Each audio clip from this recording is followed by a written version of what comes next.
Lisa's, yeah, Lisa's first day at Subway was today. First day, yep. And then Amy has a pretty bad headache. At least she wasn't one of this Work.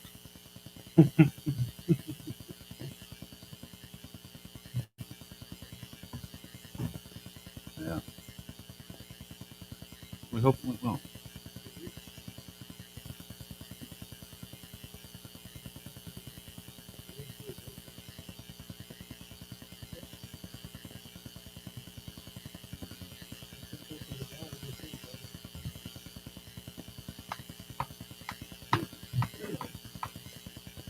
Feeling somewhat better. I wish I could eat. I mean, I clear liquid diet. I didn't eat solid since the morning.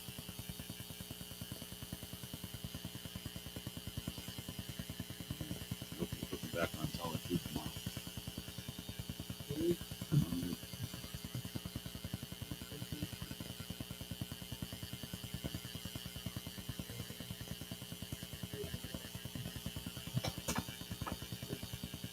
Boy.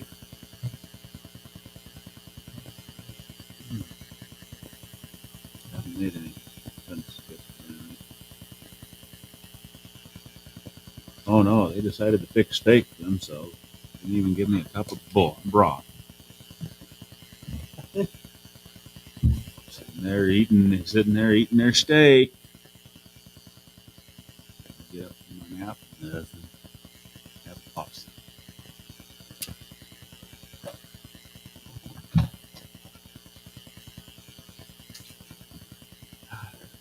Life's tough.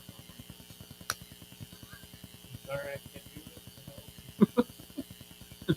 What'd you do? Eat my steak for me?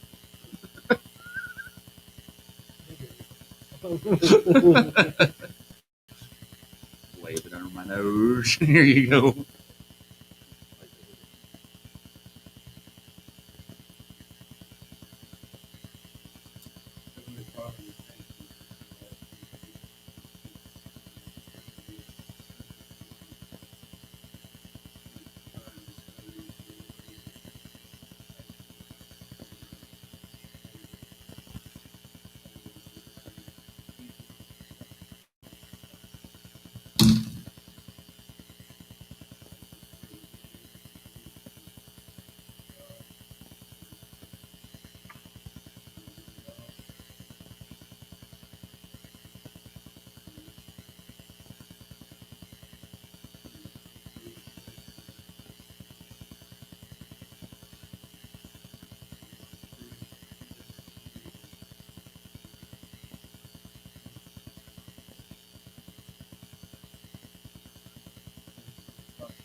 Forget Amy's uncle.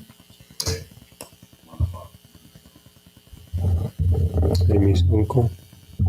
Well, hey, Is that her mother's brother? I think it was, yeah.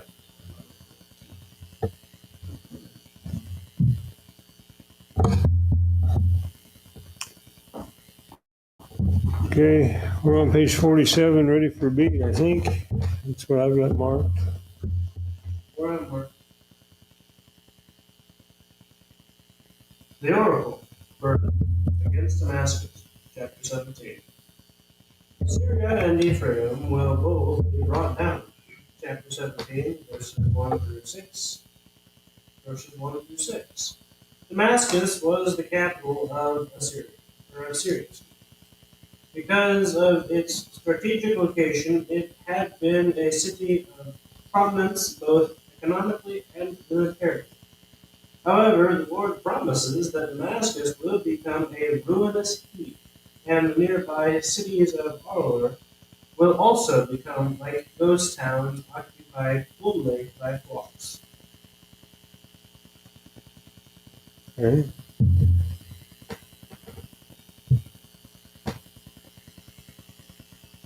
He doesn't give us here a time frame, but in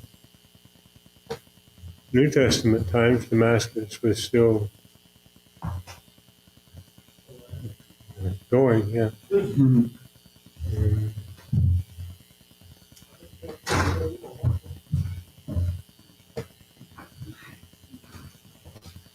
it was on that road, the road to Damascus, that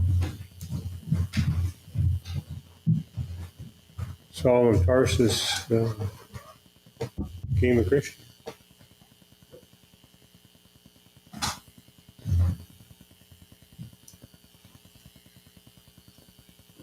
Pretty good place for it. Next, Verse 3, the fortress of Ephraim, probably Samaria, and Syria are connected in this pronouncement of judgment. Syria and Ephraim had formed a coalition to go to war against Judah. Cross-reference Isaiah 7. Therefore, both shall be brought down.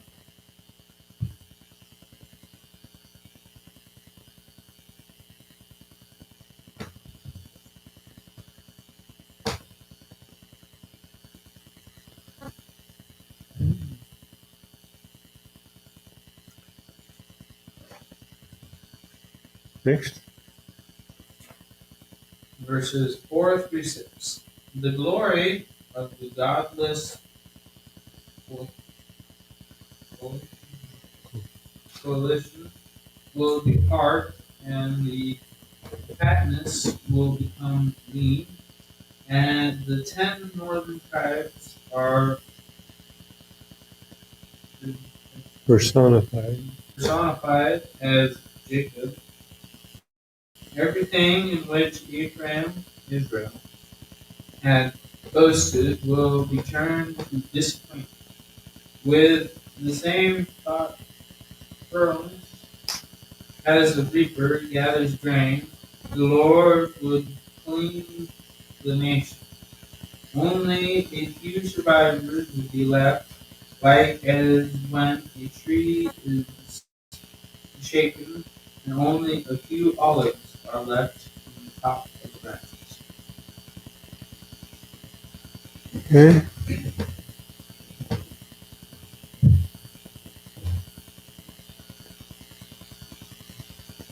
Personified, what's it mean?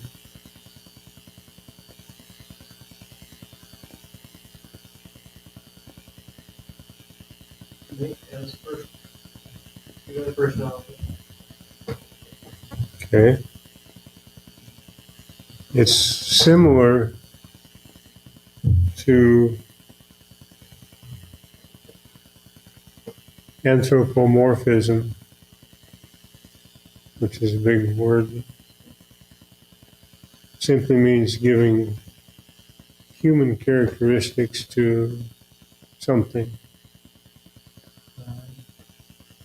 And personification is very similar to that.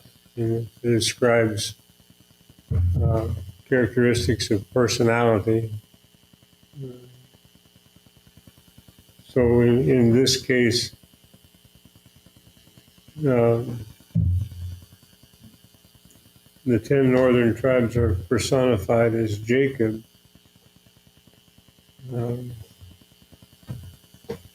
I think we would understand it correctly to say that it was the 10 northern tribes were called Jacob. And the northern kingdom is known as Jacob, the northern kingdom. What else? Ephraim. Okay. And no? Samaria. Okay. And Israel. So a whole lot of terms are ascribed names, if you will, are given to the 10 tribes, the northern kingdom. And the southern kingdom had a couple, but not like the run that Israel had, the northern kingdom.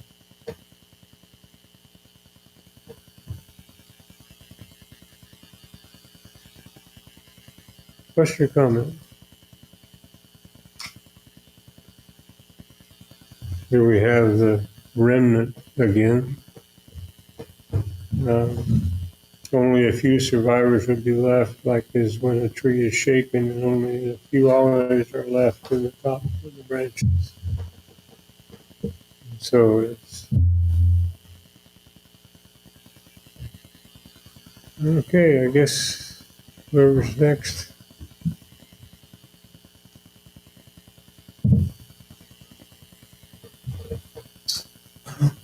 Verses 4 through 6, the glory of this. That's the one we just did.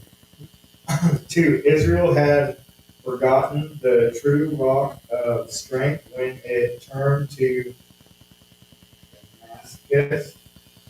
Verses 7 through 8, when God's judgment falls, some in Israel will humble themselves and turn to the Lord. Cross-reference 2 Chronicles 30 through 11, 30 verse 11.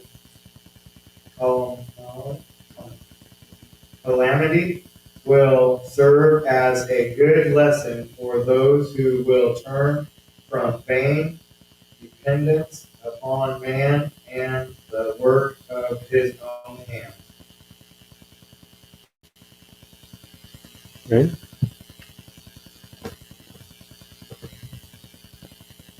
Seems to be always the case. Calamity seems to be the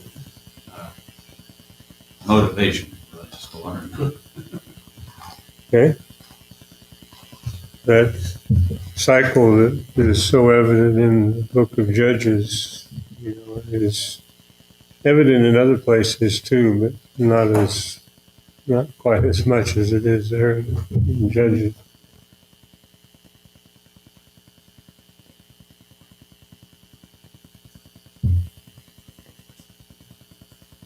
Next.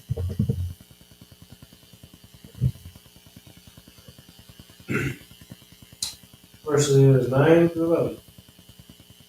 However, Israel as a whole will come to desolation. She had glorified in her fortified cities, but when the day of the Lord comes, she will learn assuredly that no human fortress is unconquerable. Israel had turned from the true rock of strength, the Lord, and had sought the favor of idol gods by planting gardens in their home. But when Israel looked for the harvest, she would find a heap in the day of grief and desperate sorrow. When man follows after vanity, the result will be vanity.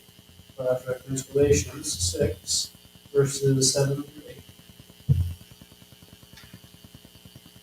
Okay. Vanity is what? Vanity is vanity.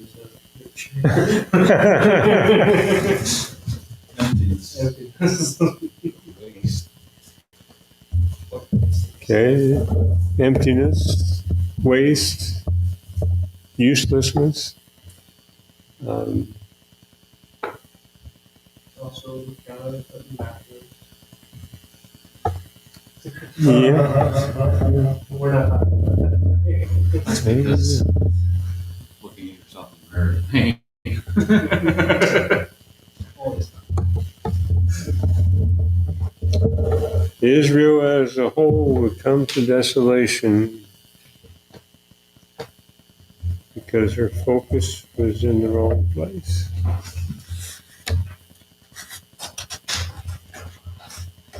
Okay, number next. Verses 12 through 14, Though nations rise in strength to carry out their own designs, God is in charge. He shall rebuke those who take counsel together and rage against him. Cross-reference Psalm 2. Whether it be a Syro-Ephraimic coalition, a powerful Assyrian nation, or a world empire like Babylon, God shall rebuke all who deny his purpose, and he shall scatter them like chaff and blown dust. Okay.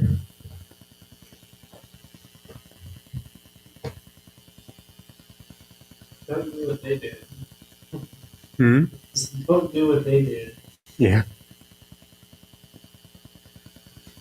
Yeah. God is in charge.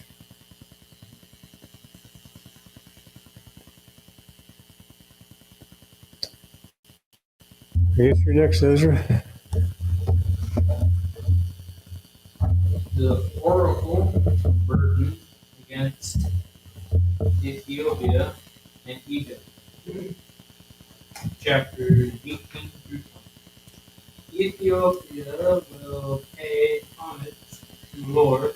Chapters 18. Verses 1 to 2. The land of Ethiopia, also called Ish. Cush, is described as the land of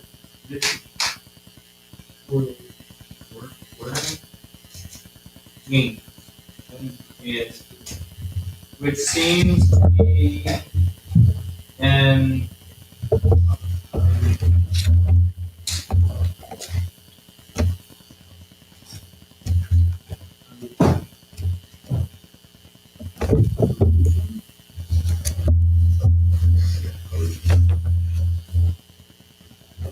to the insect infested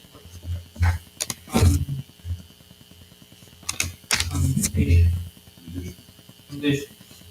However, the terror which is stirring this nation is not over insects, but over the advance of Assyria. Cross-reference Isaiah 20.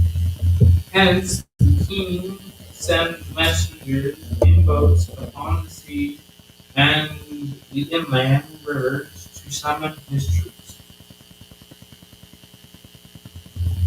Okay.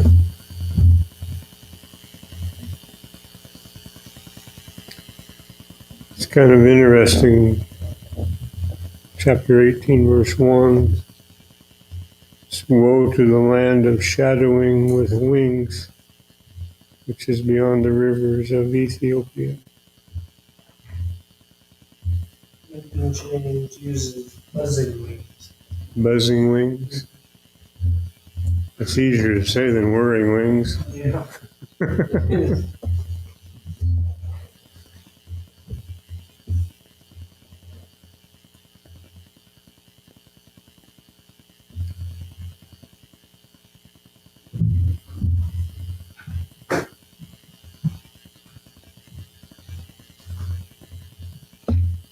So they sent messengers in boats to summon the troops.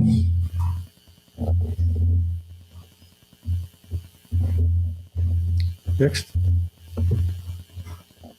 Verse 3. In contrast, Isaiah exhorts Ethiopia and all the inhabitants of the world to wait and watch for the time when the Lord enters the battle.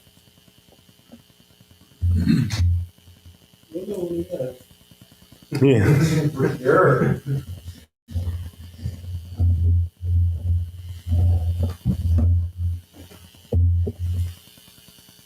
Well, as we study Isaiah, we would certainly understand when the Lord came. But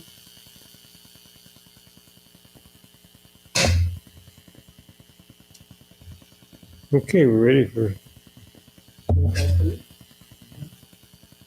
Verses 4 through 6. There will be a proper time for the cutting down of the Assyrians, but until that time arrives, all other preparations are needless. As just after the dew, the heat of the sun, there was the time of harvest, so will there be a proper time for the cutting down of the Assyrians. When that day arrives, the dead bodies will litter the fields and be left for the birds and the beasts.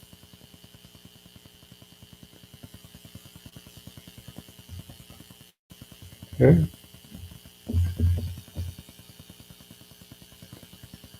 And next. Verse 7. In that time, when the Lord devastates Assyria, his power and might will be known among all the kingdoms of the earth. Cross reference Isaiah 37, verse 20. Then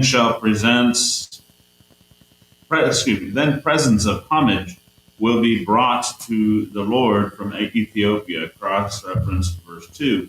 From afar they would come bearing gifts to the place of the name of the Lord of hosts, the Mount Zion. Cross reference 2 Chronicles 32, verse 23.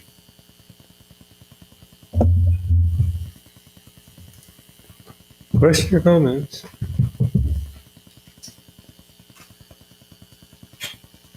It really just was not a good idea to wait for we're gone.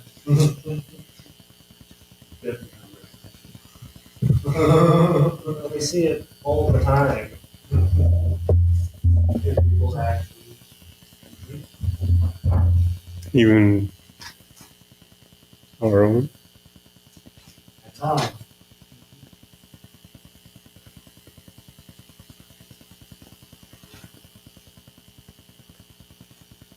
In that time, when the Lord devastates Assyria,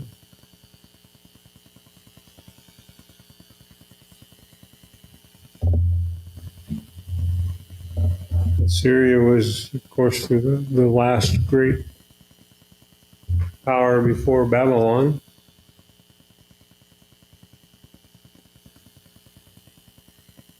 And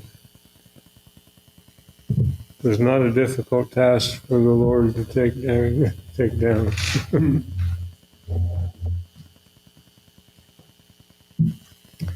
Anything else?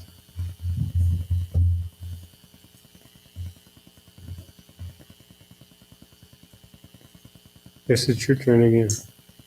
Egypt will be afraid when the Lord shakes his hand over the land. Chapter 19, verse 1 through 25. Verses 1 and 2. The Lord is pictured as riding upon clouds and bringing destruction upon Egypt's idols, gods, and people. The process of their downfall will come fast by civil war, which will divide the nation against it. That was first and not fast.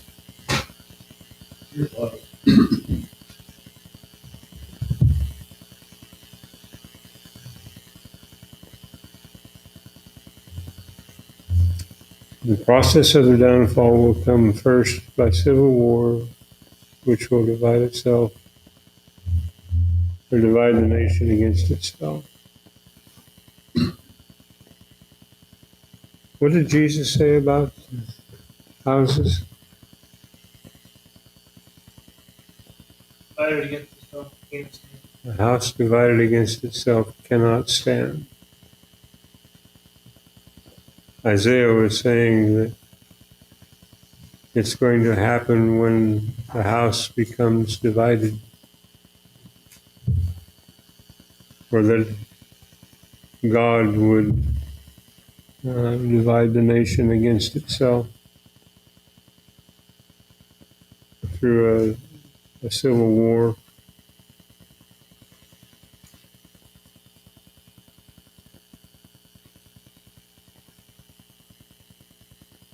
Next.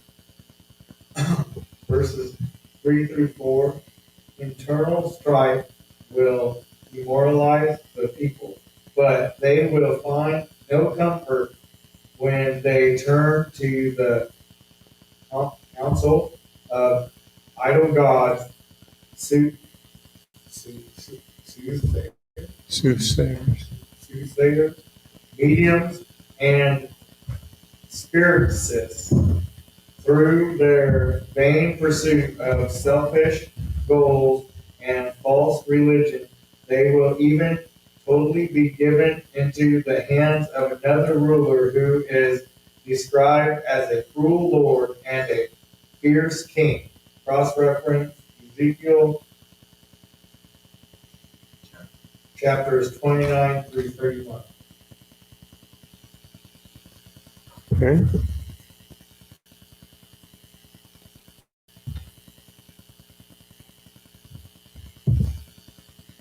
Turn to the council of idol gods.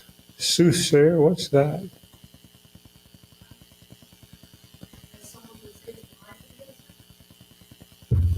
Someone that does what? Tells lies. Well, it is, but Just says everything you want to hear. no, a soothsayer is like someone that predicts the future. Oh. Uh, we've got here, he says, idol gods, soothsayers, mediums, and spiritists. What's a medium? Someone to talk to. Yeah. Okay. A soothsayer is very similar. How about a spiritist? Same thing. Same thing, different word. Yeah, and Slightly different flavors. probably slightly Yeah, different. probably. Yeah, Had like fortune tellers. Yeah. Mediums and- yeah. Fortune tellers, you know, some of them read your palm. They're palm readers, or they've got their tarot cards.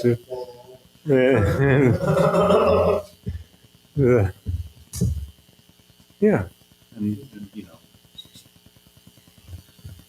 like those who, like you said, you got the fortune tellers, the palm readers, and then you have like those who, like you have the witch at Endor, for Mhm. you know those who claim to raise the dead, and those who, you know, with their seances.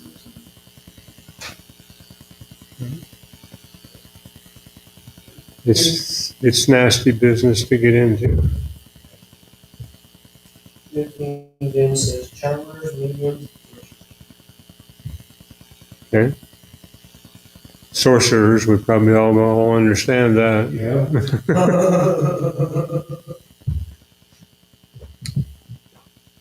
So basically, they're turning to magic and etc. Other idols. Instead of God.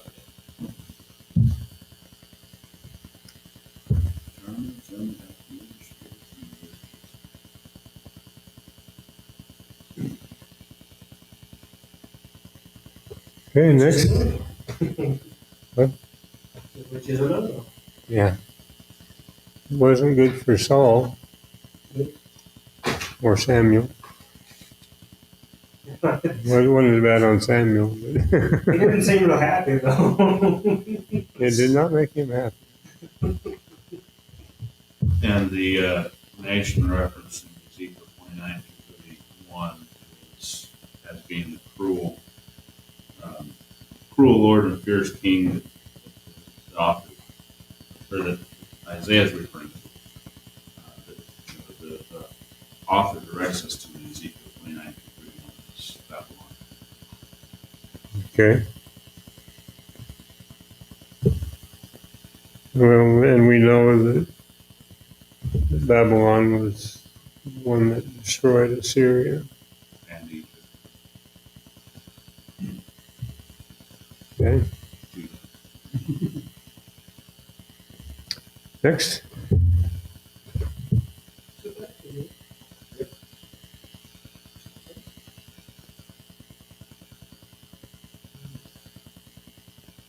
Top of the page. Top of the page. 49. 5 through 10. Also contributing to Egypt's downfall will be natural calamity. A drought will occur which will make farming and fishing impossible. Thus, all commercial enterprise will diminish.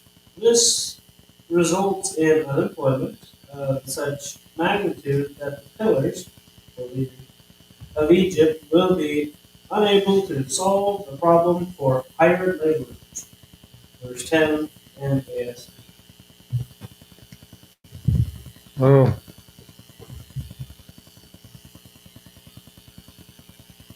we've had kind of a drought here the last few years. And, um, in my world, if we could have rain and no mud, I'd be just fine. I agree. But it doesn't. God says it doesn't work that way. Like kind of like snow without the cold. Yeah, something like that. Um, one that would make farming and fishing impossible doesn't sound fun at all. And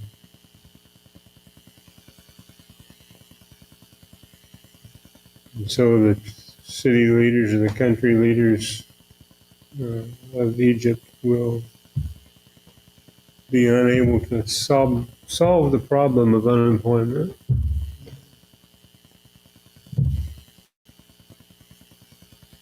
Next. Zoan, verses 11 through 12. Zoan was one of the leading cities of Egypt at the time. Its chief men should be able to give wise counsel to Pharaoh on how to deliver Egypt from its turmoil. But their advice will be stupid, NASB, because they fail to understand that it is the Lord of hosts who has purposed this judgment against Egypt. Egypt had judgment pronounced upon them as well, didn't they, at an earlier time? Just about a chapter ago. I was thinking a little earlier than that. Oh, you mean with the 10 plagues? Yeah, and they didn't learn their lesson then either. Verses 1 and 2 make you think of that. How he's going to bring destruction upon their idol gods. Didn't we do that already?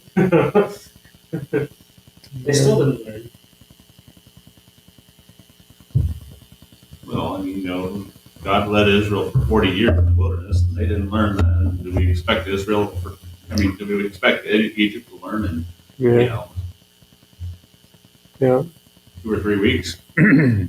Humans had the tendency to be stubborn and stupid. Blind and willful.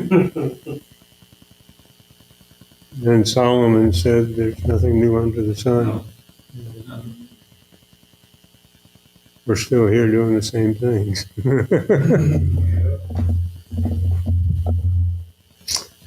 Okay, next. Verses 13 through 15. Furthermore, the advice of the princes of Nob,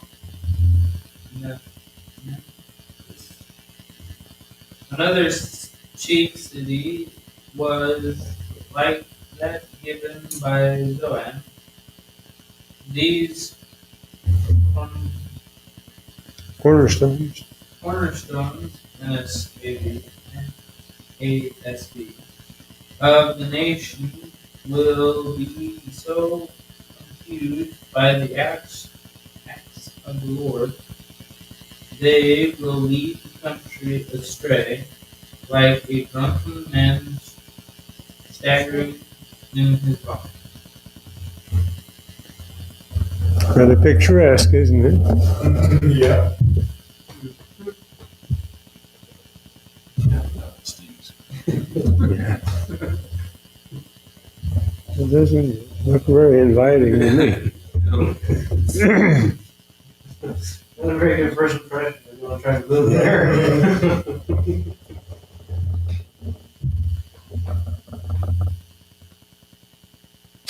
Maybe that's what they patterned San Francisco after.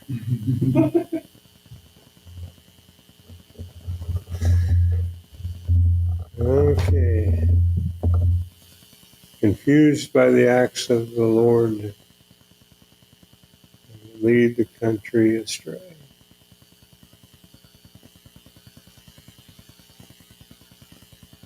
Next. Verses 16 and 17.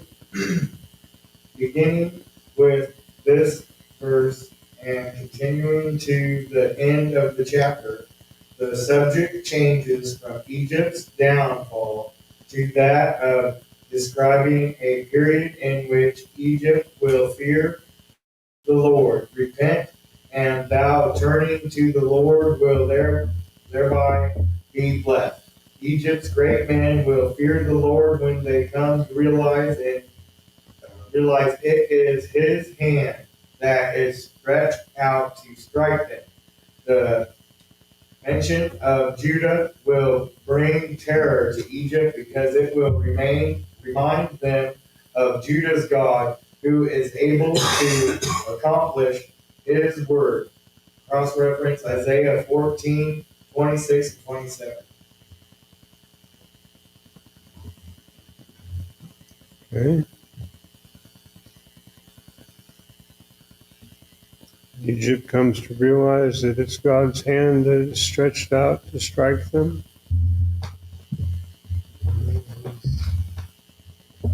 He's ready. However he chooses.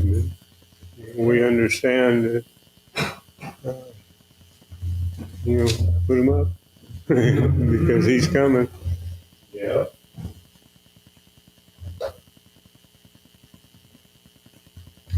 Any questions or comments? They'll remember. Yeah. I mean, it might have taken them this long, but they'll remember back to that time when God delivered Israel. Okay. From there, The last time the Lord Joseph stepped foot in Egypt.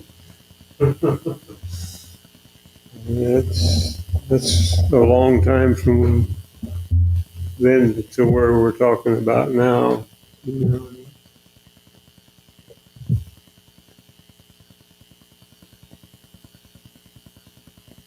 when you think about it, the fame of the Lord,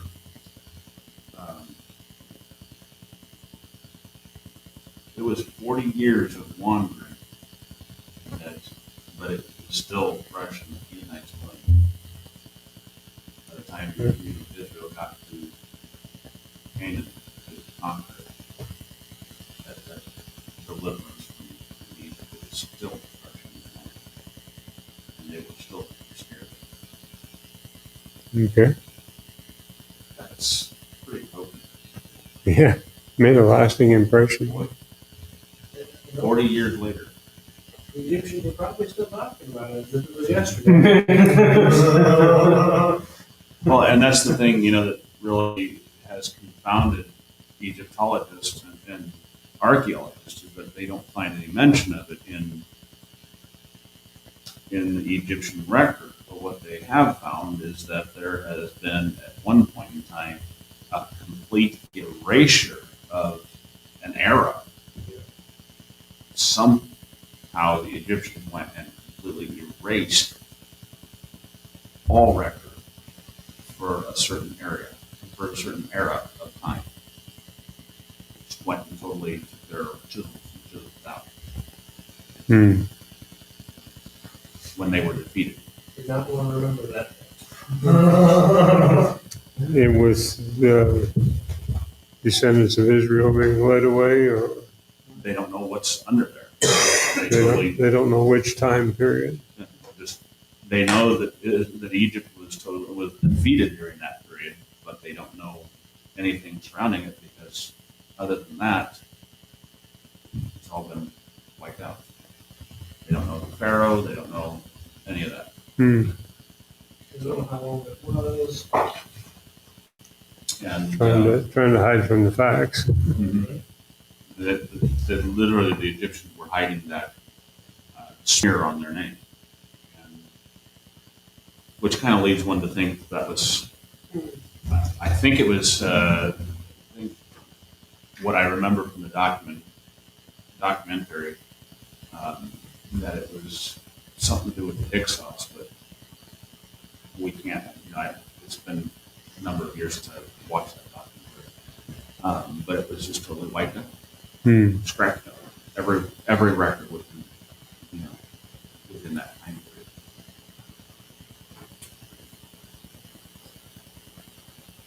So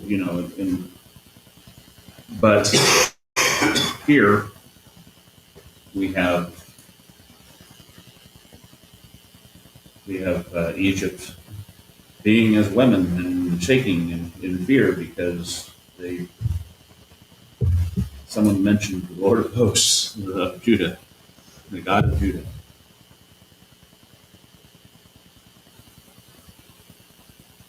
That's an interesting mention of Judah will bring terror to Egypt.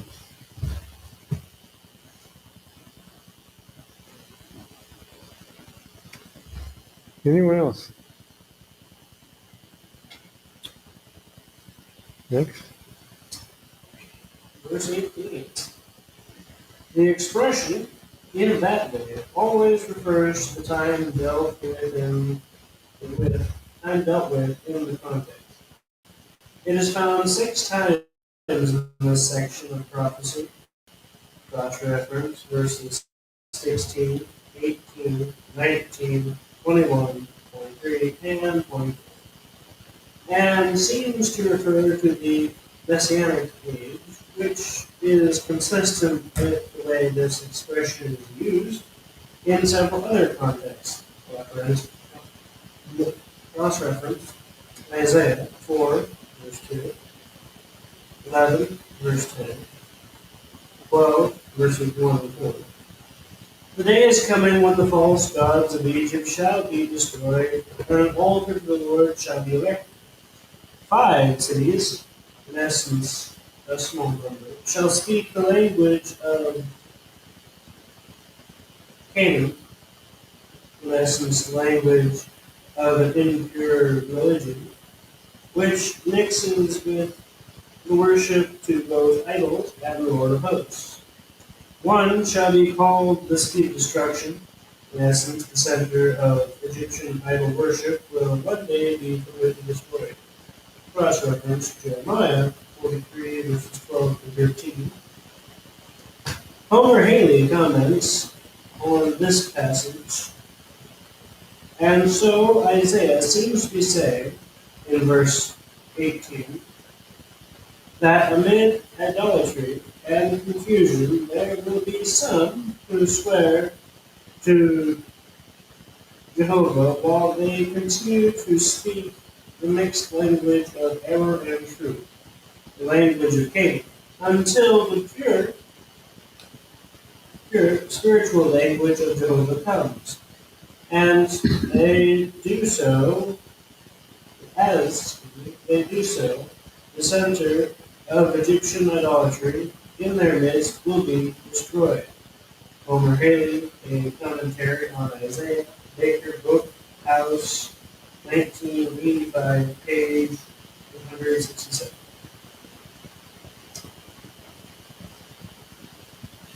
Okay.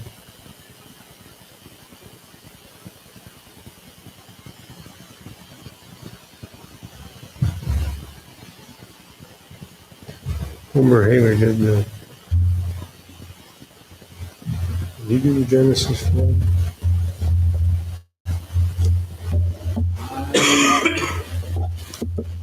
I was thinking he did, but now I'm thinking he didn't.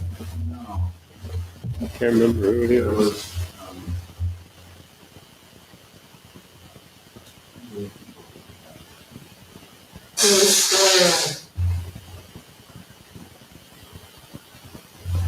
Anyhow,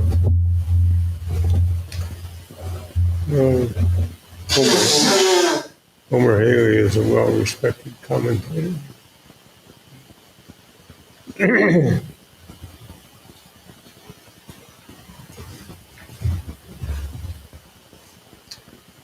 The day was coming. Um, Morris. not- Yeah. Homer really did a cute preaching sermon outline and delivery. That was Tom Holland.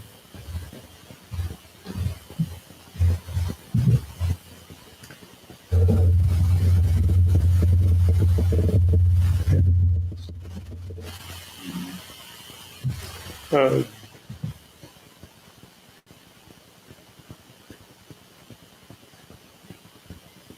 do you remember another time when the people were speaking mixed languages?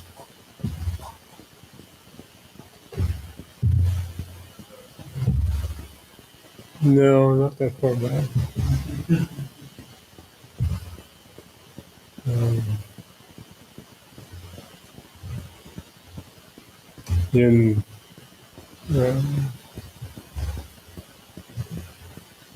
in the book of Ezra, I think, near the end of the book, they broke up all of the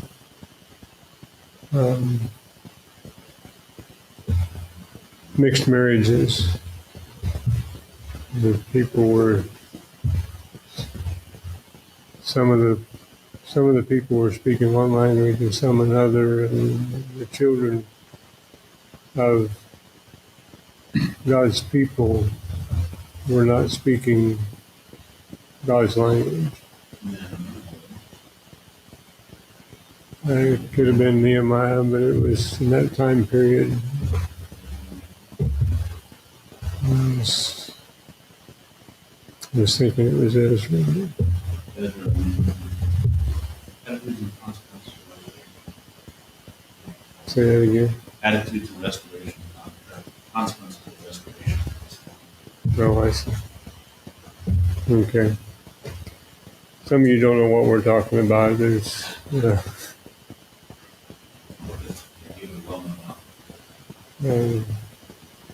a whole volume about that thick, entitled The Genesis Flood. And there's a lot of arguments and discussion about whether or not it was a worldwide universal flood, as the Bible says, or whether it was a localized normal flood. And Henry Morris was the author of the book.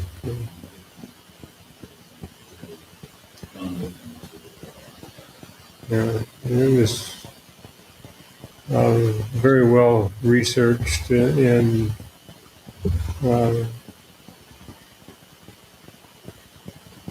would probably be an interesting read. Any questions or comments?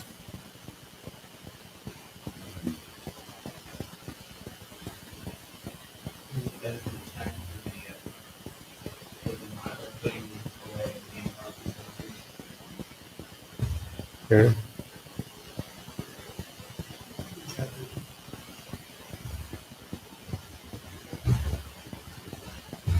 Jeremiah.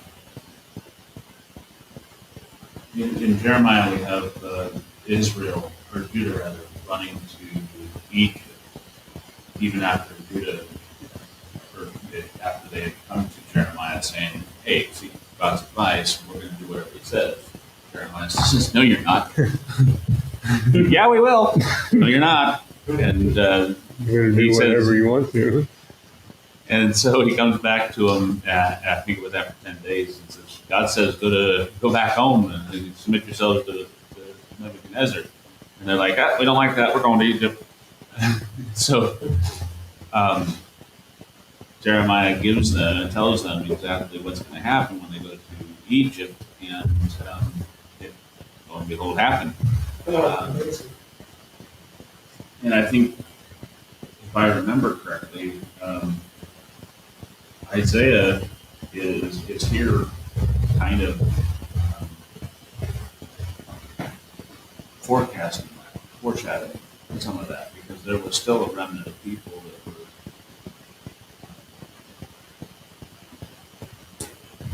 there. Is that not part of what we get some of the Coptic Jews?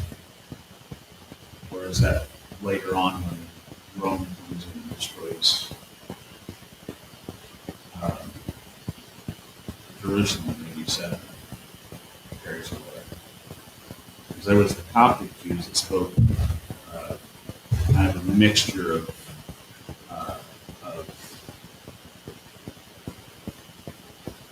Aramaic and Egyptian.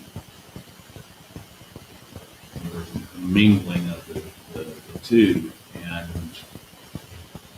they had their own set of scriptures. And that was also, I think, on the Rosetta Stone. They preserved it, as I recall, they preserved it.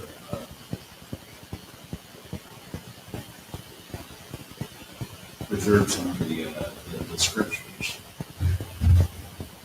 but they were also still worshiping God. Mosaic law or something. I remember there was a sect of Jews that were still in Egypt for quite a while. I remember that was prior to the return, Nebuchadnezzar, prior to Cyrus' victory. That was. But I do, this here seems to be foreshadowing a lot of what Jeremiah was, what happened here in Jeremiah. Well, it would, because Babylon took over the southern kingdom in the days of Jeremiah. We'll pick up the next time. And Mom throws in Nehemiah 13, verses 23 and 24 for the, she includes that there for us. In those days, also saw I Jews that had married wives who had God famine as Moab, and their children spake half the speech of Ashdod, and did not speak in the Jewish language, but the English language.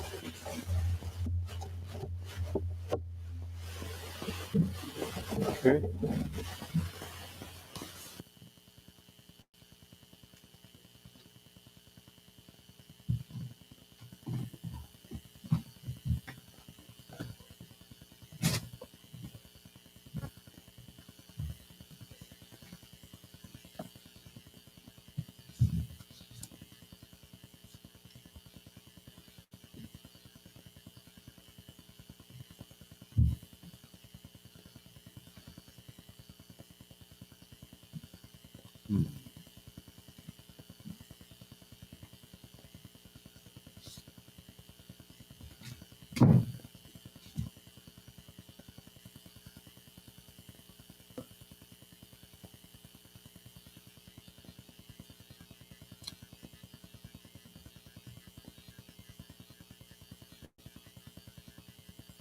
Oh.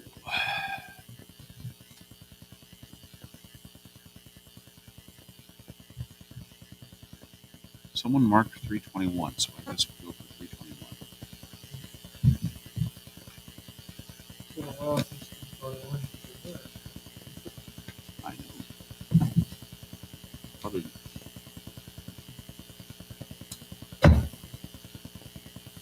$321, if Jesus goes with me.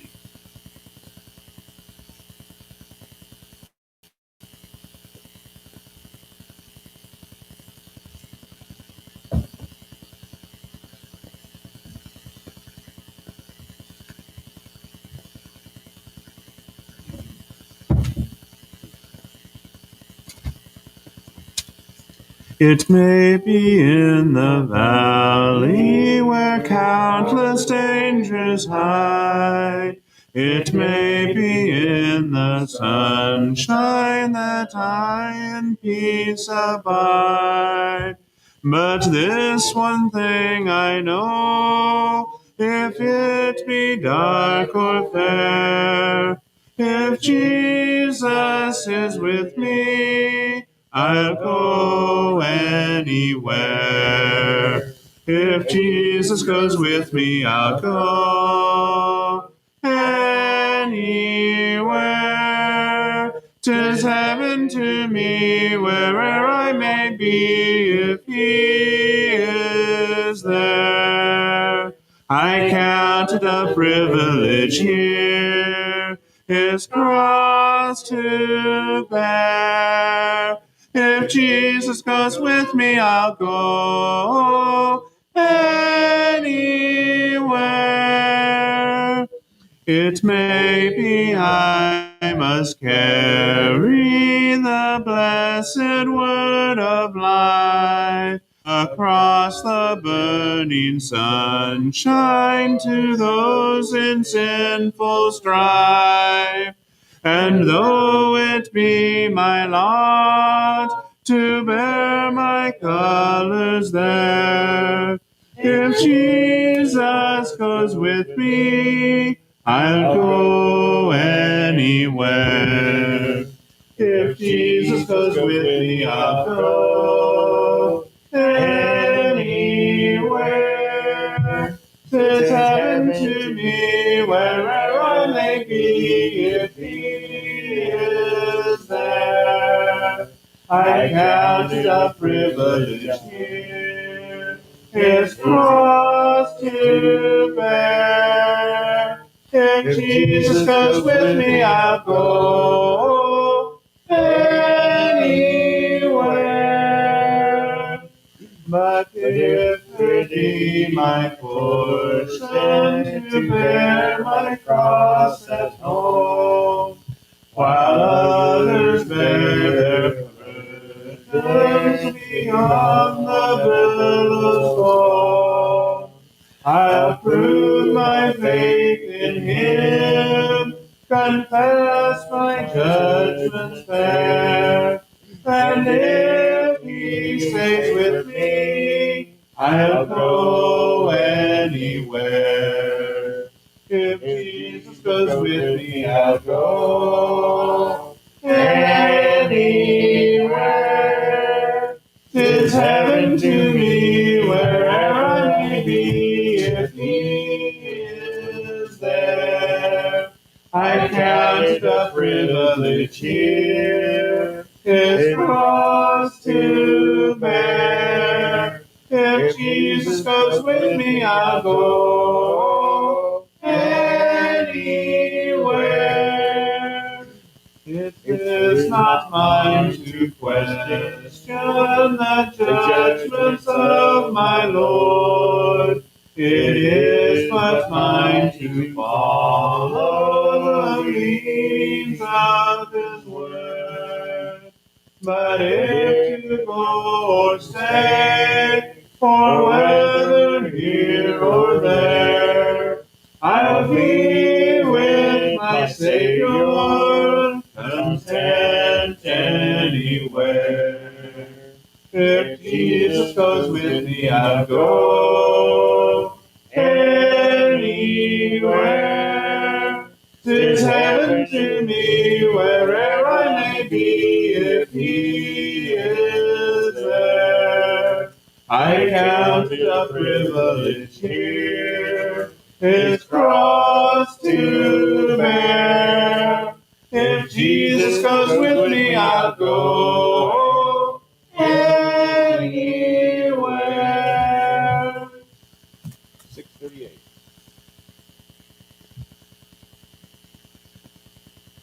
638. The Lord has been mindful of you.